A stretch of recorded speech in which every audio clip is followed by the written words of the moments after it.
I never thought the happiest day of someone else's life would become one of the hardest days of mine. It happened at my sister-in-law's wedding, right in front of hundreds of guests, glittering lights, and a live band playing soft love songs. A day that was supposed to be about two families coming together turned into a brutal public collapse, all because of one small voice that dared to speak the truth. I'm Serena. I'm 35 years old, a single mom, and for most of my life, I've been treated like I'm some sort of cautionary tale by my husband's family. My daughter Maya, my beautiful 10-year-old, is the light of my life. She's smart, fierce, and more intuitive than most adults I know. But to my in-laws, she's just another symbol of everything they think I did wrong. There's my mother-in-law, Eleanor. She's the type of woman who thinks a woman's worth is measured by her marriage, the money she married into, and how many people are jealous of her Facebook posts. To Eleanor, my divorce made me damaged goods. And Maya? A walking reminder that her son didn't live up to her perfect image. Then there's Candace, my sister-in-law. Younger, prettier, and endlessly spoiled. She grew up under Eleanor's wing, learning to judge people like it was a family sport. To Candace, I'm the mistake they had to tolerate at holidays. Barely. And today was Candace's big day. She was marrying Logan, the charming, successful, too good-to-be-true fiancé that Eleanor bragged about to anyone who would listen, the kind of man they thought would elevate their family's reputation even further. They couldn't wait to show him off like a prize at the county fair. Maya and I arrived at the wedding early, as instructed. I wore my nicest dress, nothing flashy, just enough to blend in. Maya wore a pale yellow dress with little white flowers stitched along the hem. She twirled nervously in the mirror before we left, excited but nervous because even at 10 years old she could feel how we weren't exactly welcomed. The ballroom was something out of a magazine. High ceilings dripping in crystal chandeliers, tables dressed in white silk, an archway of fresh roses framing the altar where Candace would soon say her vows. Guests milled around in expensive dresses and polished shoes, clinking glasses and snapping selfies. I barely had time to take it all in before Eleanor cornered me near the entrance. Her perfume hit me first, something sharp and floral that made my nose twitch, and then her words. She smiled, that tight, fake smile she saved just for me, and leaned in so only I could hear. "Don't bring Maya to the stage during the ceremony," she said sweetly. "She'll just ruin it, just like you ruined your own life." Before I could even find my voice, Candace slid up beside her, laughing in that high, cruel way that always made me feel like a child again. "Yeah," she chimed in, "one disaster per wedding is enough, right, Mom?" They both laughed, like it was the funniest thing they'd heard all day.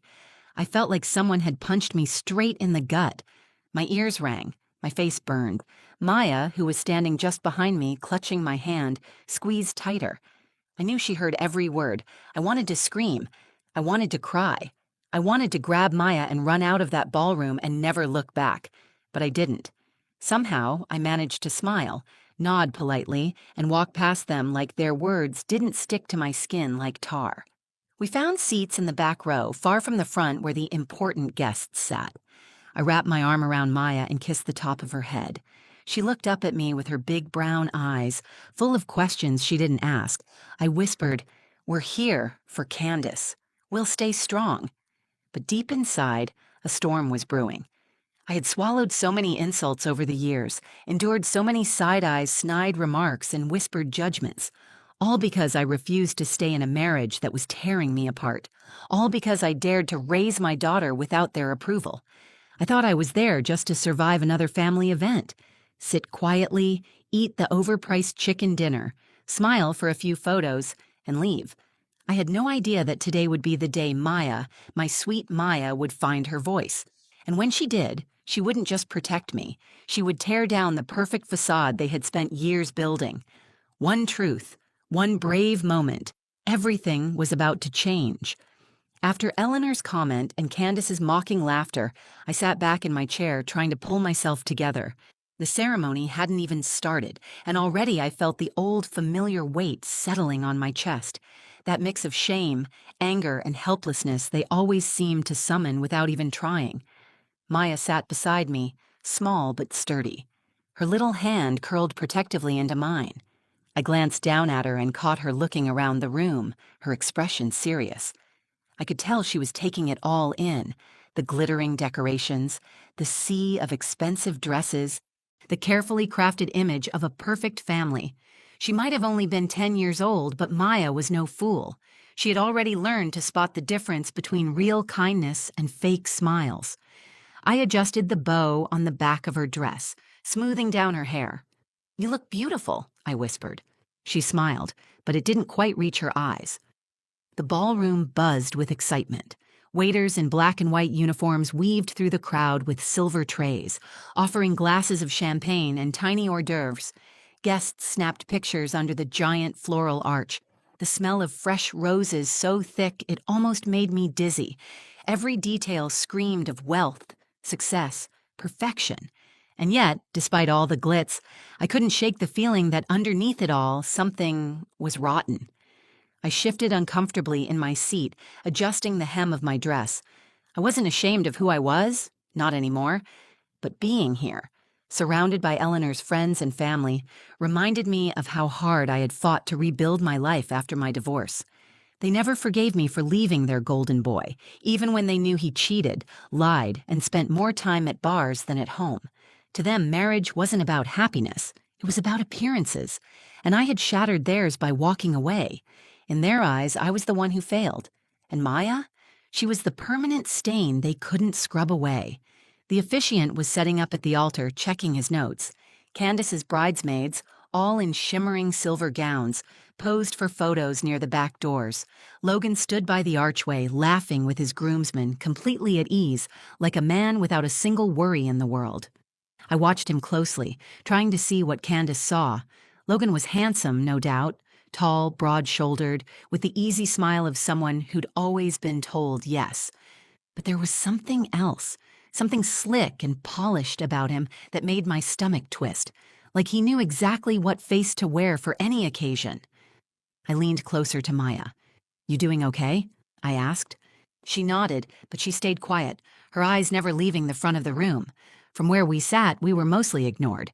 Eleanor and her friends had claimed the front rows, chattering excitedly about Candace's custom dress, the celebrity florist, the exclusive honeymoon plans. We were an afterthought at best, a reminder of something they preferred to forget. Still, I held my head high. I wasn't here for Eleanor. I wasn't here for Candace either. I was here because Maya deserved to see that sometimes. You show up even when it's hard. You stay true to yourself even when others wish you'd disappear. The music changed, signaling that the ceremony was about to start. Guests began finding their seats. The groomsmen lined up.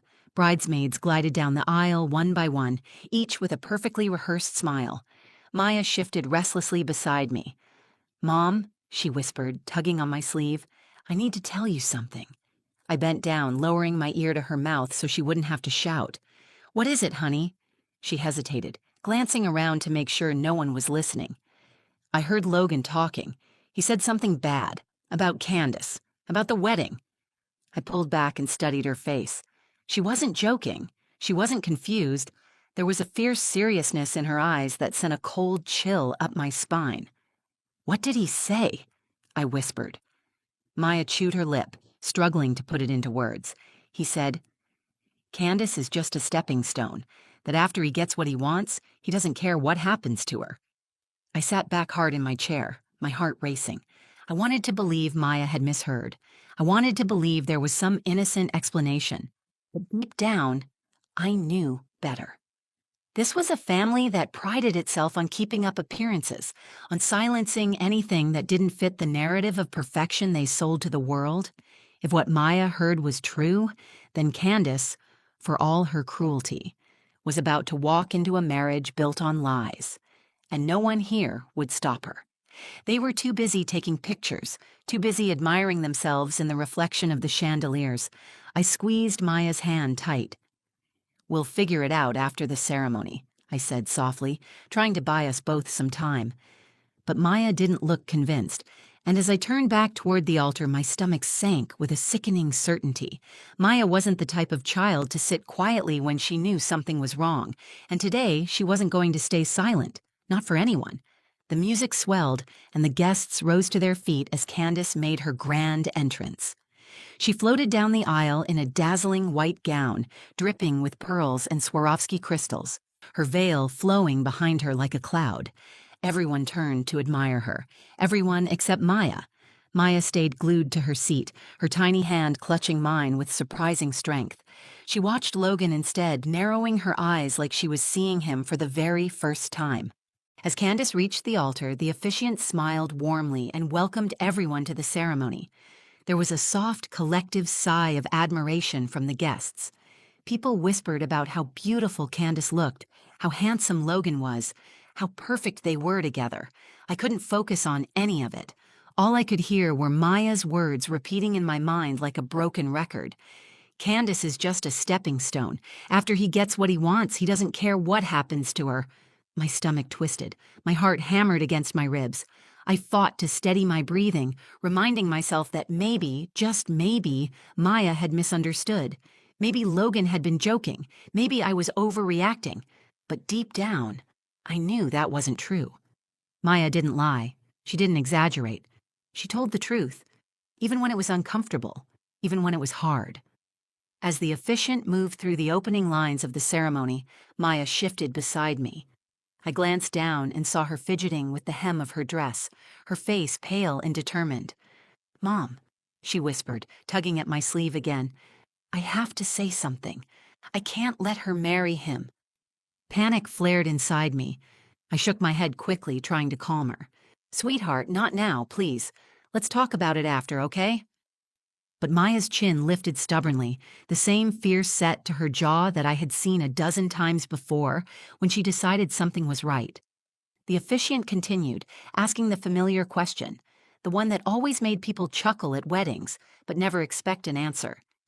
"If anyone here has any reason why these two should not be joined in holy matrimony, speak now or forever, hold your peace." The room filled with polite silence, and then Maya stood up. Before I could stop her, before I could even grab her hand, she slipped out into the aisle, her little yellow dress bright against the sea of muted pastels and designer suits. Gasps echoed through the room as heads turned. A few people laughed nervously, thinking it was a joke. Eleanor's face twisted into a furious scowl. Candace looked confused. Logan shifted uncomfortably at the altar. And there was my daughter, 10 years old, standing alone in a room full of strangers, with nothing but the truth to protect her. She cleared her throat, her voice strong despite the tremble in her small hands. "Before you get married," Maya said, her voice carrying across the ballroom, "I need to say something about the groom." A heavy silence fell over the room. The officiant froze, unsure whether to intervene. The guests stared, wide-eyed and waiting. Even the band had gone silent, the violinist lowering her bow mid-note. I stood up halfway, heart pounding in my ears, torn between grabbing her and letting her speak. Every instinct screamed at me to protect her, to shield her from the humiliation that would surely follow.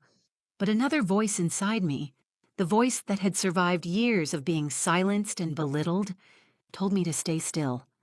Let her speak. Let the truth come out. Maya took a deep breath, her hands clenched into fists at her sides.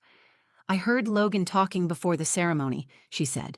"He said Candace is just a stepping stone, that after he gets what he wants, he doesn't care about her. He's been seeing someone else. He laughed about it with his friends." The words hit the room like a bomb. There was a beat of stunned silence before the murmuring started, low and disbelieving at first, then growing louder, like a wave building strength. Eleanor clutched her pearls, her face ghost white. Candace's mouth fell open in shock. Logan's easy, confident smile vanished, replaced by a tight, angry grimace. He tried to laugh it off, to wave it away, but the damage was already done. Maya stood firm, her small frame radiating a courage that most adults couldn't summon. She wasn't crying. She wasn't backing down. She was telling the truth. And for the first time, no one could look away. For a few seconds, no one moved. The ballroom, once buzzing with laughter and excitement, had fallen into a stunned, heavy silence. All eyes were glued to Maya, standing there in her little yellow dress, her hands balled into fists, her voice still hanging in the air like a challenge no one knew how to meet. Logan recovered first. He laughed, a sharp, forced sound, and took a step toward the audience. "Come on," he said, his voice loud and smooth. "She's just a kid. Kids make up stories. Everyone knows weddings can be stressful. Maybe someone heard something wrong, or—" He turned toward me, his gaze sharp and accusing. "Maybe someone put ideas in her head." The message was clear. He was blaming me. Of course he was. Because in this family, whenever something inconvenient happened, it was always my fault. I could feel Eleanor's eyes burning into me from the front row, her mouth twisted in fury. I could see Candace's face, her makeup flawless, her expression flickering between confusion, embarrassment, and rage. And I knew, deep in my bones, that whatever happened next would define not just this day, but everything that came after. Maya turned to look at me then. Those big brown eyes of hers, so full of trust and hope, locked onto mine across the sea of disbelieving faces. She was asking me, without words, what to do. Did we sit down and pretend nothing happened? Did we stay silent and let them bury the truth under money, reputation, and appearances? Did we walk away and leave Candace to marry a man who only saw her as a business transaction? I stood up, my legs trembling, my heart hammering so loudly I could barely hear my own thoughts. For one wild moment, I considered grabbing Maya and leaving, escaping the stares, the whispers, the inevitable blame that would rain down on us like a storm. But then I remembered every time I had bitten my tongue around Eleanor, every time I had smiled politely through their cruelty, every time I had let myself be silenced because it was easier than fighting back. Not this time. This time, the truth mattered more than their approval. This time, Maya needed to see what it looked like to stand your ground, even when you're scared, especially when you're scared. I stepped into the aisle beside her and took her hand. I didn't say anything at first, just squeezed her tiny fingers in mine, letting her know she wasn't alone. Then I turned to the guests, people who had judged me, gossiped about me, dismissed me, and I found my voice. "Maya didn't make anything up," I said, my voice shaking at first but growing stronger with every word. She heard Logan say those things, and knowing my daughter, she wouldn't stand here unless she knew it was important. She's telling you the truth whether you want to hear it or not. Maya straightened beside me, emboldened by my words. Logan's smile slipped. He turned toward Candace, whispering urgently, but she recoiled from him like he was something foul. The guests began whispering among themselves, some shooting Logan disgusted looks, others pulling out their phones, no doubt already texting updates to friends who hadn't come. Candace's father, silent most of the day, rose slowly from his seat. His face was stone, unreadable, but his movements were deliberate. He crossed the aisle and whispered something into Candace's ear. She shook her head violently, mascara streaking down her cheeks. The officiant cleared his throat awkwardly, his hands fumbling with the ceremony book. "Perhaps we should take a short break," he said, trying to salvage the situation. But it was too late. The spell had broken. The perfect facade had shattered, and there was no putting it back together. Maya looked up at me, her face a mixture of fear and fierce pride. "You did good, baby," I whispered, kneeling down so we were eye to eye. "No matter what anyone says, you did the right thing." She nodded solemnly, and I could see the relief flooding through her tiny body. We stayed where we were, side by side, facing the wreckage of a wedding that had been built on lies, facing the consequences of telling the truth in a room full of people who only wanted a pretty picture. And in that moment, I knew, no matter what storm was coming next, we were ready. Together. The ceremony was officially in chaos. Guests murmured in clumps, clutching their purses and pearls, whispering like wildfire. Some stared openly at Logan, their eyes sharp with judgment. Others shifted uncomfortably, as if just being near him might taint their designer clothes. Logan, for his part, wasn't laughing anymore. His face was red, his jaw tight. He tried to maintain that calm, charming exterior, but it was slipping fast, like a mask melting off under hot stage lights. He took a few shaky steps toward Candace, hands raised in surrender. "Baby," he said, his voice strained, "don't listen to this. She's a kid. She's confused. You know how people are around weddings. Nerves, excitement. Maybe she heard a joke and misunderstood." Candace just stood there, her bouquet trembling in her hands. Her father whispered something else into her ear, and this time, She didn't argue. She thrust the bouquet into a bridesmaid's arms and turned, slowly, deliberately, to face Logan. "Is it true?" she demanded, her voice cracking but loud enough for everyone to hear. "Were you seeing someone else while we were engaged?"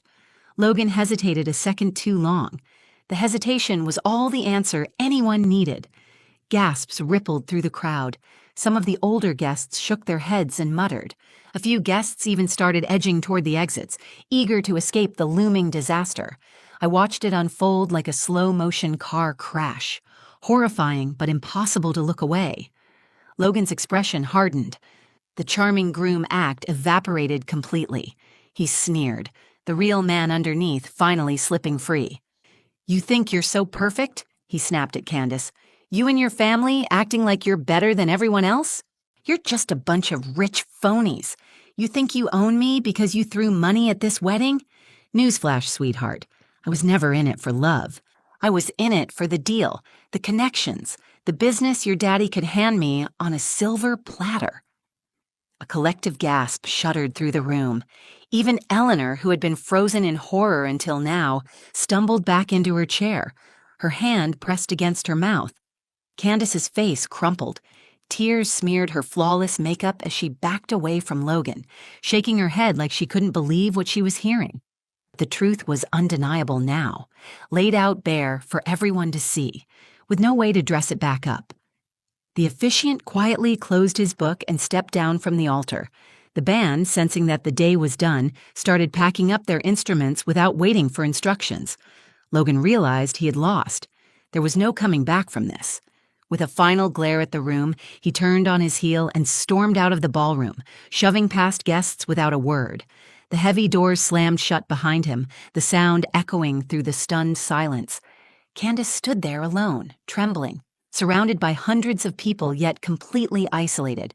For one surreal moment, I wondered if she would blame us, blame Maya, blame me, because that's what Eleanor had always taught her to do, blame others, hide the cracks, keep the image alive at all costs. But something shifted in Candace's face. Maybe it was the final betrayal. Maybe it was seeing all those judgmental faces now looking at her with pity instead of admiration. Maybe it was simply the truth hitting her so hard she couldn't deny it anymore. Candace slowly walked down the aisle, past the stunned guests, and stopped in front of Maya. She crouched down, ruining her dress, not caring anymore, and looked Maya right in the eye. "Thank you," she whispered, her voice hoarse but sincere. "You saved me." Maya nodded shyly, unsure how to react. Candace turned her gaze to me next. There was a long pause, years of bitterness and misunderstanding passing between us in that one silent moment. Then, for the first time since I had joined their family, she offered me something genuine. Not an apology, exactly, but something close, something real.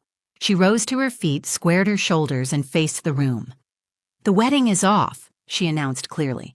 "Thank you for coming, but there's not going to be a reception. Please leave."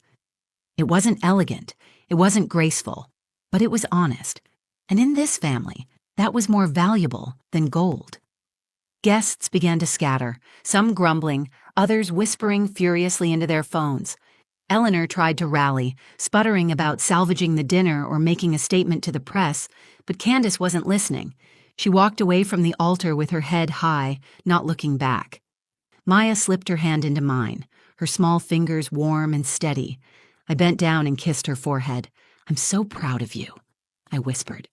Because the truth is, even when telling the truth feels like setting a fire to your world, sometimes it's the only way to clear the smoke and finally see who you are underneath. And today, we stood in the ashes, stronger than ever. The ballroom emptied faster than I ever thought possible. Chairs scraped against the floor. High heels clicked in a mad rush for the exits. The grand, glittering celebration that Eleanor had spent months planning unraveled in less than 20 minutes. I stood there with Maya, feeling the last traces of the chaos wash over us like a wave. Candace disappeared into a small side room with her parents and a few close friends. Part of me wondered what would happen next, how she would pick up the pieces, what story they would spin to protect their pride. But deep down, I knew it didn't matter. The truth was out. And sometimes, that's the only closure you ever really get. I knelt down in front of Maya, brushing a stray curl behind her ear. "You did something really brave today," I said softly. "I hope you know that." She bit her lip, fidgeting with the hem of her dress again. "Was it wrong?" she asked. "Did I ruin everything?" My heart squeezed painfully. It would have been so easy for me to tell her what everyone else wanted to hear, to scold her for causing a scene, to teach her that survival meant staying quiet, fitting in, letting wrong things happen because it was easier. But I couldn't do that. Not after everything we had been through. Not after everything I had swallowed just to survive. I pulled her close, wrapping my arms around her tiny body. "You didn't ruin anything," I whispered into her hair. "You saved someone who didn't even know she needed saving. You told the truth when no one else would. That's not ruining something. That's being brave." She clung to me tightly, and for a moment, it didn't matter that the world around us was crumbling. We were stronger than it. When we finally pulled away, I caught a glimpse of Eleanor sitting slumped in a chair near the altar. She looked smaller somehow, not the towering, judgmental force she had always been, but just a woman staring at the wreckage of her own making. She met my gaze across the room. There was no apology in her eyes, no understanding, just blame. Still, somehow, she found a way to make this about me. I almost laughed, because for the first time in my life, it didn't matter. Eleanor's opinion didn't have the power to crush me anymore. Neither did Candace's or the whispers of the guests or the traditions they clung to so desperately. Maya and I walked out of that ballroom side by side. No shame, no fear, just the steady, quiet confidence that comes from knowing you stood up for what mattered. The air outside was cool and crisp, a welcome shock after the heavy perfume and tension inside. We stood at the top of the stone steps, looking out over the city skyline. Cars pulled away from the venue below, taillights glowing like fireflies in the dusk. I took a deep breath, feeling lighter than I had in years. "Mom?" Maya asked, her voice tentative. "Are you mad that we didn't stay for the cake?" I laughed, really laughed, for the first time that day. "Honey," I said, smiling down at her, "I think we got something a lot sweeter than cake today." She grinned up at me, and we started walking down the steps together, hand in hand. As we moved through the parking lot, I noticed a few guests still lingering near their cars, stealing glances at us. For once, I didn't care. Let them stare. Let them wonder. They weren't my people. They never had been. My people were the ones who told the truth, even when their voices shook, the ones who stood up even when it would have been easier to sit down, the ones who understood that sometimes you have to let things break before you can build something stronger. Maya looked up at the stars blinking to life overhead. "You think Aunt Candace will be okay?" she asked.